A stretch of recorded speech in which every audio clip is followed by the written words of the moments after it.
আলহামদুলিল্লাহি রাব্বিল আলামিন ওয়াসসালাতু ওয়াসসালামু আলা নবিয়িল কারীম ওয়া আলা আলিহি ওয়া সাহবিহি আজমাইন। আমি উস্তাদ সিদ্দিকুর রহমান আপনাদেরকে আমন্ত্রণ জানাচ্ছি আমাদের নিয়মিত কোরআন শিক্ষার ক্লাস আসুন কোরআন পড়ি। ইনশাআল্লাহ আমরা কন্টিনিউয়াসলি এই ক্লাসগুলো রানিং রাখবো এবং নিয়মিতভাবে স্টেপ বাই স্টেপ আমরা তাজউইদ সহ কোরআন শিখব ইনশাআল্লাহ। শুরুতে আমরা আল্লাহ তাআলার কাছে বিতাড়িত শয়তান থেকে পানাহ চাই, কারণ আল্লাহ তাআলা পবিত্র কোরআনে বলেছেন ফাইজা ক্রাআতাল কুরআন ফাস্তাউযু বিল্লাহি মিনাশ শাইতানির রাজীম। তোমরা যখন কোরআন পড়তে চাও তখন আল্লাহ তাআলার কাছে বিতাড়িত শয়তান থেকে পানাহ চাও। রাসূল সাল্লাল্লাহু আলাইহি ওয়াসাল্লাম যখনই কোরআন পড়েন তখনও বিসমিল্লাহ পড়তেন। এজন্য আমরা শুরুতে আউযু এবং বিসমিল্লাহ পড়ে নিই। আউযু বিল্লাহি মিনাশ শাইতানির রাজীম, বিসমিল্লাহির রাহমানির রাহিম। আল্লাহ সুবহানাহু ওয়া তাআলা পবিত্র কোরআনে সূরা আল কমরের ভিতরে বলেছেন ওয়ালাকাদ ইয়াসসারনাল কুরআনা লিযিকরি ফাহাল মিন মুদ্দাকির। আমি কোরআনকে সহজ করে দিয়েছি বোঝার জন্য। এখানে লিযিকরি অর্থ তিনটা অর্থ তাফসীরে পাওয়া যায়, একটা হলো বোঝা, আর একটা পড়া, আর একটা মুখস্থ করা। আল্লাহ তাআলা বোঝা পড়া মুখস্থ করার জন্য কোরআনকে সহজ করে দিয়েছেন এবং আল্লাহ তাআলা ডাক দিতেছেন ফাহাল মিন মুদ্দাকির, আছো কি কেউ চিন্তাশীল যে আমার এই ডাকে সাড়া দিবে, তোমরা কোরআনকে পড়বে, বুঝবে এবং মুখস্থ করবে। ইনশাআল্লাহ আমরা অবশ্যই আছি, এজন্য আমরা এসেছি কোরআন ক্লাসে। মাশাআল্লাহ। আমরা আল্লাহর কাছে দোয়া করি রব্বি ইশরাহ লি সাদরি ওয়া ইয়াসসির লি আমরি ওয়াহলুল উকদাতাম মিন লিসানি ইয়াফকাহু কাওলি।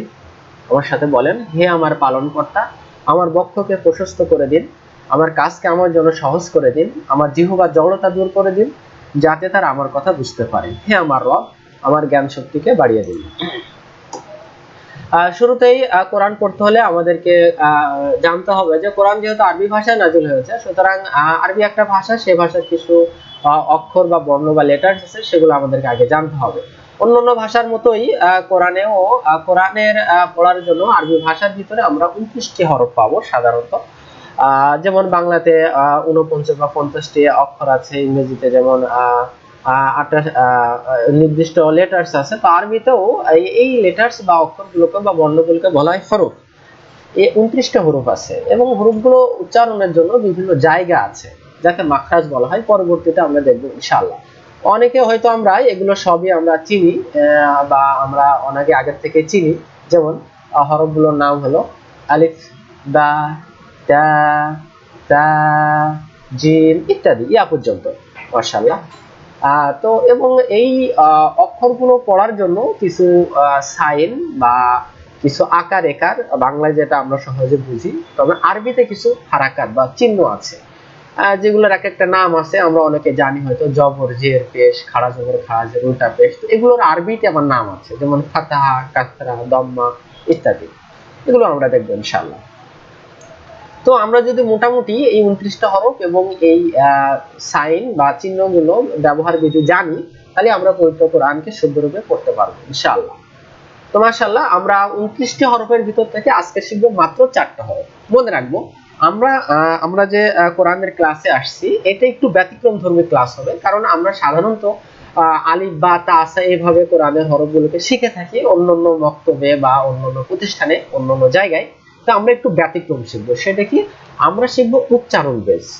সাধারণত আরবি হরফগুলো আপনারা দেখতে পাচ্ছেন আলিফ একরকম, এর সাথে অন্য কোনো অক্ষরের মিল নাই। বা, তা একরকম, বা, তা, সা একরকম, জিম, হা, খা একরকম, দাল, জাল একই রকম আকৃতির। তো এইগুলো আসলে শেপ বেস, আকৃতি যেগুলো এক সেগুলো এক জায়গায় রাখা। কিন্তু আমরা বাংলা ভাষা কিভাবে শিখি? আমরা কিন্তু শিখি ক, খ, গ, ঘ। দেখেন, কর সাথে খর কিন্তু কোনো মিল নাই, আকৃতিগত মিল নেই, কিন্তু উচ্চারণগত মিল আছে। এই জন্য আমরা ক, খ, গ গুলোকে বলি ক বর্ণ, ক বর্গীয় বর্ণ।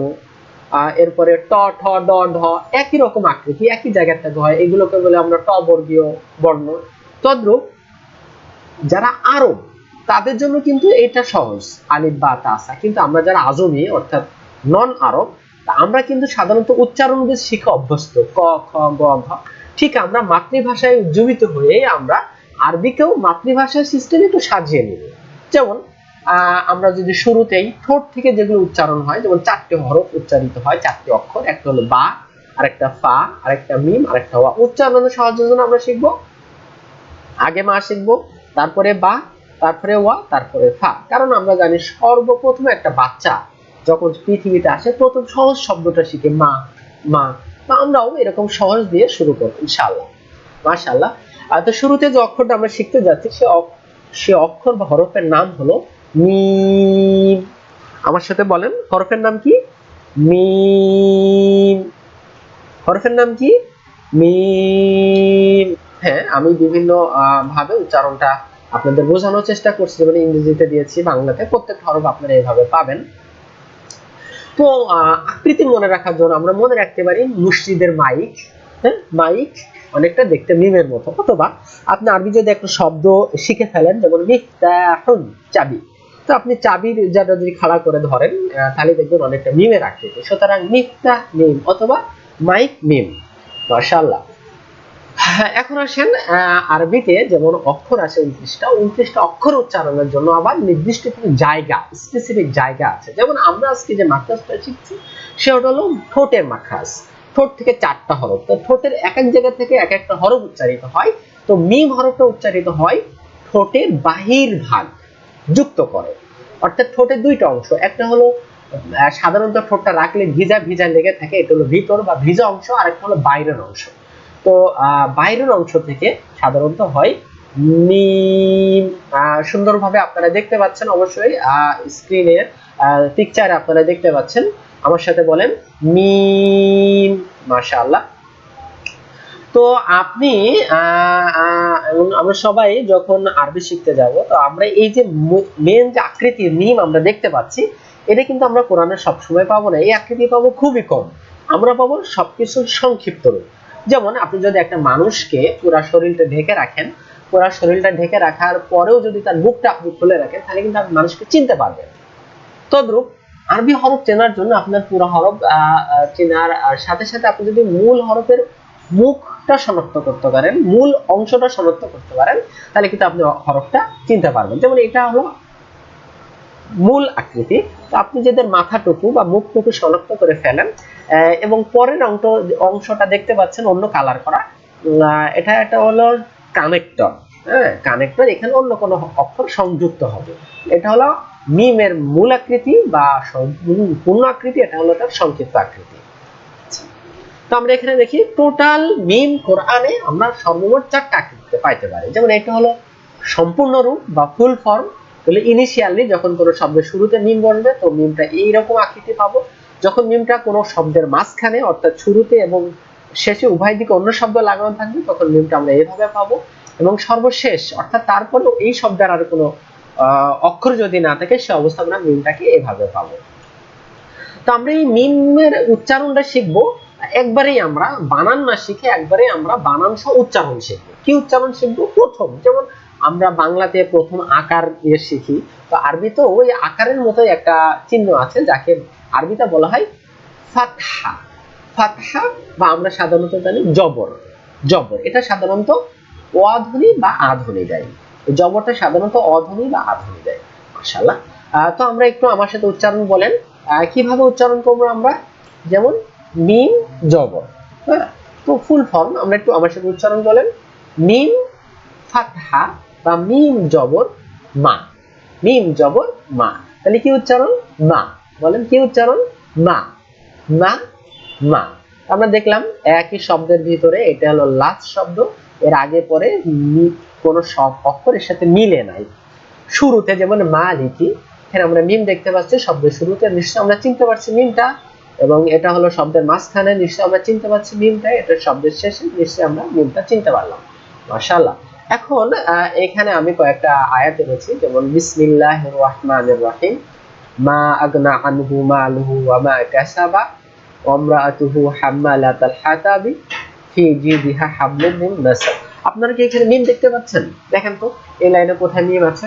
হ্যাঁ, খুঁজে পান? হ্যাঁ, এই যে মনে একটা পেয়েছেন না? মাশাআল্লাহ। এই যে আরেকটা মিম আমরা দেখতে পাচ্ছি। মাশাআল্লাহ, এখানে মিম দেখতে পাচ্ছি, মিম দেখতে পাচ্ছি। এই যে এখানে মিম, না এখানে মিম। মাশাআল্লাহ, আর অনেক মিম আছে এখানে। এখানে একটা, দুইটা, এই যে একটা মিম।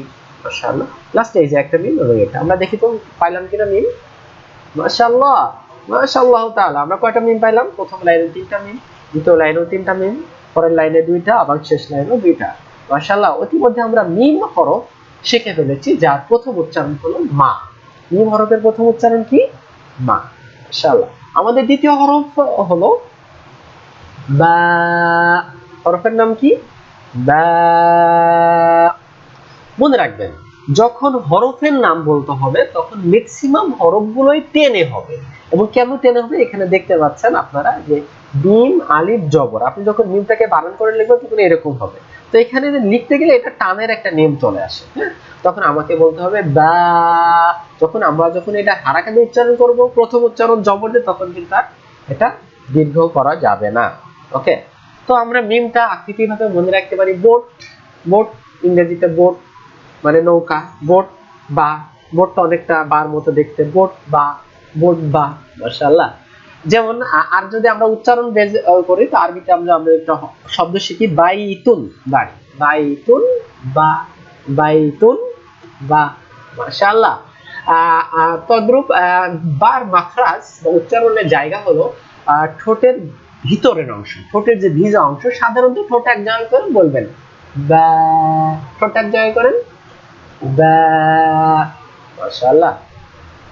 তো বার সংক্ষিপ্ত আকৃতি আমরা দেখতে পাচ্ছি যে বা এর শুরুতে একটা দাঁত মতো এবং নিচে একটা নোক্তা, এই দুইটা যখন আমরা আনবো তখন এটা সংক্ষিপ্ত রূপ হয়ে যাবে। এই পাশে সবুজ অংশে এটা আমরা দেখতে পাচ্ছি সংযোগস্থল, সংযোগস্থল। মাশাআল্লাহ।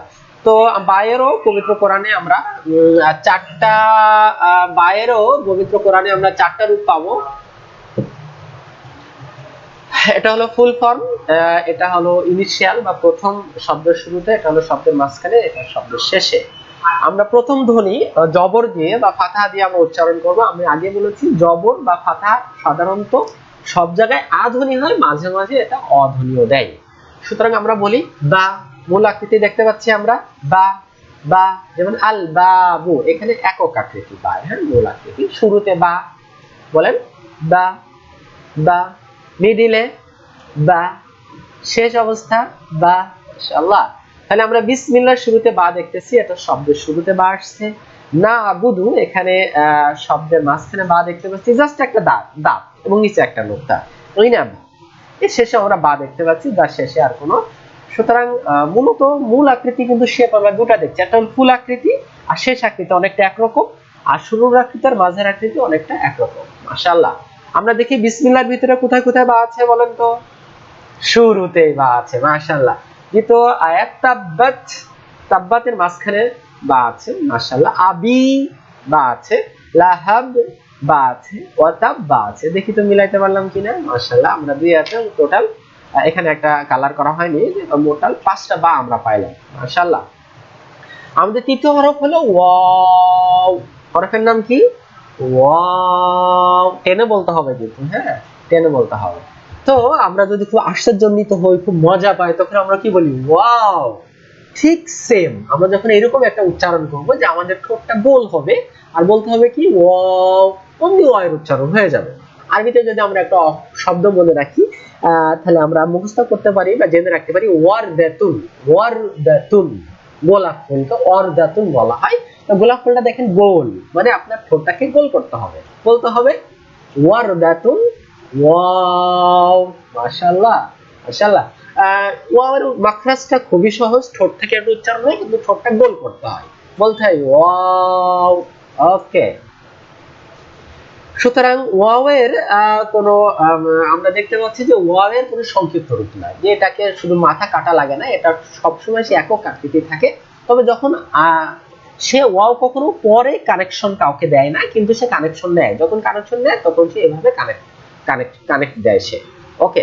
ওয়াও এর মূল আকৃতি আমরা দেখতে পাচ্ছি, ওয়াও শুরুর আকৃতি, মাঝের এবং শেষের আকৃতি সে কানেকশন নিবে, কিন্তু সে কানেকশন কাউকে দেয় না। ওকে। আমরা ফাতহা দিয়ে উচ্চারণ করি। প্রথম উচ্চারণ বলি ওয়া। আমরা যখন প্রথম উচ্চারণ বলবো, তখন যখন জবর দিয়ে বলবো তখন টানতে পারবো না, তখন কুইকলি বলতে হবে ওয়া, ওয়া, ওয়া। দেখতে পাচ্ছি আমরা শব্দের শুরুতে ওয়া, শব্দের শুরুতে, শব্দের মাঝখানে ওয়াও এবং শব্দের শেষে আমরা ওয়াও দেখতে পারলাম। এখানে আমরা ওয়াও খুঁজি। প্রথম আয়াতে কোথাও ওয়াও আছে? ইউরা আল্লাযীনা হুম ইউরাউন, এখানে আমরা ওয়াও পাইলাম। ওয়ায়াম, এই যে ওয়াও, শুরুতে ওয়াও, কারোর সাথে লাগে নাই। ইয়ামনাউনাল, এখানে আমরা ওয়াও পাইলাম। মাউন, এখানে ওয়াও, কয়টা ওয়াও পেলাম আমরা? মাশাআল্লাহ, এতে আমরা 4টা ওয়াও পেলাম ইনশাআল্লাহ। আমাদের আজকের সর্বশেষ হরফটা হলো ফা। হরফের নাম কি? ফা। আবারও বলি, আমরা যখন শুধু হরফ উচ্চারণ করব, ম্যাক্সিমাম হরফগুলো আমাদের টেনে বলতে হবে। বলি ফা। মাশাআল্লাহ। তো আকৃতি অনেকটা আমরা জানি ফিল, তাই না? আসহাব, আসহাব সূরা ফিলের ভিতরে আছে আসহাবুল ফিল। হ্যাঁ, ফিল দেখেন হাতিটা শুয়ে আছে, এরকম অনেকটা ফার আকৃতি। বলেন ফিল ফা, ফিল ফা। আর উচ্চারণ মনে রাখার জন্য আমরা খুব সহজে আমরা বাংলায় বলে থাকি বা ইংরেজিতে ফ্যান। হ্যাঁ, খুব গরম লাগছে, ফ্যানটা দাও। ফ্যান, ফ্যান, ফ্যান মানে কি? পাখা। তো ফ্যান ফা, ফ্যান ফা। মাশাআল্লাহ। ফার উচ্চারণের জায়গাটাও খুব সহজ। এটাও ঠোঁট থেকে, বাট এটা হলো নিচের ঠোঁট এবং উপরের দাঁত। আমরা মাখরাজটা মনে রাখবো, উচ্চারণের জায়গাটা উপরের দাঁত, নিচের ঠোঁট। ঠিক আপনারা ছবির মতো করেন। হ্যাঁ, ফা, ফা। হ্যাঁ, উপরের দাঁত নিচের ঠোঁটে লাগান আর ঠোঁটটাকে ফাঁকা রাখেন। ফা। মাশাআল্লাহ। আমরা পবিত্র কোরআনে ফাও 4 আকৃতি পাবো, একক আকৃতি, শুরু, মিডিল এবং লাস্ট। ওকে, এবং আমরা উচ্চারণ বলে ফেলি অধ্বনি বা আধ্বনি দিয়ে, যেটাকে আমরা বলি জবর বা ফাতহা। বলেন ফা। কেন আমরা তাড়াতাড়ি করছি? কারণ আমরা এখন হারাকাত, প্রথম হারাকাত জবর দিয়ে উচ্চারণ করছি, এই জন্য দ্রুত। ফা। শুরুতে বলেন ফা। মিডিলে আসলে এভাবে আমরা ফাটা পাবো। বলেন ফা। শেষে ফা, যেমন খাউফা, দেন ফাহুম, শুরুতে ফা। কাফারা, মিডিলে ফা। নিসফা, শেষে ফা। বুঝতে পারলাম আমরা ফা। আমরা সুজিতে এখানে 3টা হাত দেওয়া আছে, 3টা হাতে কয়টা ফা আছে? ওয়ারাআইতাল্লাযী, ওয়ারাআইতান নাসা ইয়াদখুলুনা ফি, এখানে আমরা একটা ফা পেলাম। দীনিল্লাহি আফওয়াজা, এখানে আমরা একটা ফা পাইলাম। ফাসাব্বিহ, এখানে একটা ফা পাইলাম। বিহামদি রাব্বিকা ওয়াস্তাগফির, এখানে আমরা একটা ফা মিলিয়ে নিই। হ্যাঁ, বুঝতে পারছি আমরা ফা। আমরা ফা চিনতে পারছি পবিত্র কোরআন থেকে। মাশাআল্লাহ। এর ভিতরে আমরা আজকে 4টা হরফ পড়লাম, মিম, বা, ওয়াও এবং ফা। এর ভিতরে 2টা হরফ বা অক্ষর এরকম আছে যার অর্থ আছে। হ্যাঁ, অ্যারাবিক লেটারস এবং অ্যারাবিক ওয়ার্ডস, এই 2টা। যেমন একটা হলো ওয়া, যখন আমরা পবিত্র কোরআনে একক ওয়া পাবো, তো এই 2টা অর্থ হবে। যেমন একটা অর্থ হবে এন্ড বা এবং, আর একটা হলো সফর। বেশিরভাগ জায়গায় আমরা ওয়া এর অর্থ পাবো এবং, কোথাও কোথাও পাবো সফর। এবং ফা, ফা অর্থ পাবো অতএব, সুতরাং, যেহেতু, সেহেতু। বুঝতে পারলাম? এই 2টা হরফ আমরা কোরআনে হাজার হাজার বার পাবো। ওকে, বারাকাল্লাহ। চলে যাই আমরা পবিত্র কোরআনে। কোরআনে যেভাবে এগুলো উচ্চারণ হবে তার একটু প্র্যাকটিস করি। হ্যাঁ, সবাই একটু আমার সাথে বলেন ওয়া, ওয়া। আবার বলেন ওয়া, ওয়া, ওয়া, ওয়া, ওয়া, ওয়া। ফা, ফা, ফা। মনে রাখতে হবে উপরের দাঁত নিচের ঠোঁট। ফা। ওকে, হ্যাঁ, আবার ফা। বলেন তো এটা কি উচ্চারণ? ফা। এটা কি উচ্চারণ? ওয়া। এটা কি উচ্চারণ? ফা। এটা কি উচ্চারণ? ওয়া। নট ওয়াও, ওয়া। ওয়াও হবে যখন আমি শুধু অক্ষরটা উচ্চারণ করব, তখন ওয়াও। আর যখন আমি কোরআনে চলে যাচ্ছি হারাকাতে, তখন দ্রুত, জবরের উচ্চারণ দ্রুত, ওয়া। মাশাআল্লাহ। তারপর একটা বলি কি উচ্চারণ? ওয়াও, ফা। ভেরি ফাইন, ফা, ফা। কি উচ্চারণ? ওয়াও, নট ওয়াও, ওয়া, ওয়া, ওয়া, ওয়া, ওয়া। ওকে, বলেন তো ওয়াল আসর। ওয়াল আসর, আমরা কি ওয়াও আসছি বলি না? ওয়াল, ওয়া, ওয়া, ওয়া। মাশাআল্লাহ। বলেন কি উচ্চারণ? মা। কি উচ্চারণ? মা। বা, বা, বা, মা, মা। কি উচ্চারণ? বা। কি উচ্চারণ? মা। মাশাআল্লাহ।